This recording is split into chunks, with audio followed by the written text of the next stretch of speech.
What's good, everybody? It's Luciid here, back for another video, and today I'm going to be showing you how to get that pesky ass Matador with Magaru, which is used to get you to level 3 with the twins Confidant. I don't remember what the fuck that shit's called, but yeah, I see a lot of people are stuck with Matador and trying to get Magaru, so let me go ahead and show you how to do it. Matador is always fucking stopping people from fucking progressing in personas. He's always doing it. So there's a bunch of different ways to get a Matador, but one of the easiest for me was to just combine an Anzu with a Kopatingu. Again, it doesn't matter how you make the Matador.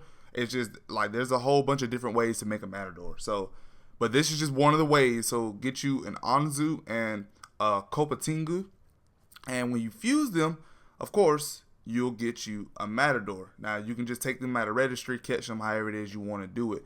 Also, for this specific thing to work, you'll have to have unlocked the Strengthen Persona option, which I think you get from the second or third dungeon.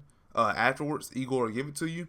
And then the next one that you'll need to get out is a persona by the name of Nekomata. Nekomata comes with Magaru when you catch her. So she's definitely something that you need to get. Of course, there are other personas that have Magaru. Like I said, she's just a really easy one to catch.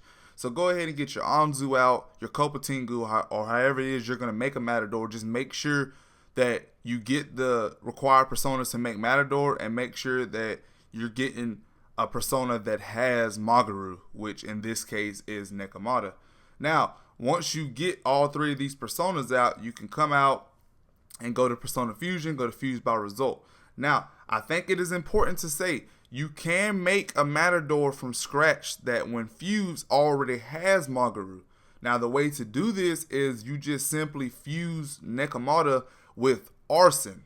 Now, I know a lot of people don't want to like trade in their Arson, but as long as your Arson is registered, you can just buy your Arson back. So if you think that this is an easier method for you, by all means, go ahead and do it. Again, you're just going to fuse your Nekomata and your Arson together, and your Matador that you make from that result can just inherit the Magaru, as you can see from right here. Again, this is just for those people that want to go ahead and do it this way. Now, there is another way to do it, which is what I'm going to explain.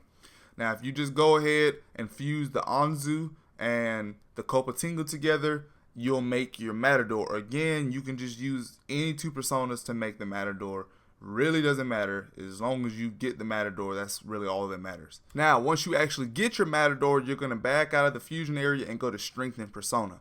Now, from here, you're going to click your Matador to get strengthened, and then you're going to strengthen it with Nekomata. Now, for those people who haven't been using the Strengthen Persona option, what happens is that you're going to sacrifice a persona to give the other persona experience, but when you do it, the one that is getting strengthened can inherit one of the other persona skills by random. So if you're going to use this method, make sure you save the game beforehand, because you can see she has 3 different abilities, and whatever ability that you get is going to be completely random.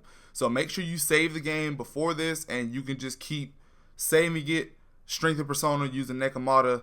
And if you don't get the skill you want, just load the game back, save it, and just keep continuing that cycle until eventually you do inherit Magaru from Nekomata. And in this specific video, I inherited on the first try. So yeah, that's an easy way to get a Matador with a Magaru using that method. Again, you can just go ahead and fuse Nekomata with Arson, but see, the thing that's kind of iffy with that is simply because Nekomata doesn't have Magaru from the start. If I'm correct, if I'm wrong, feel free to correct me. But if I remember correctly, she doesn't have Magaru from the start. So you have to get her up to like level 15 for her to actually get Magaru. Again, I could be wrong, so don't quote me on that.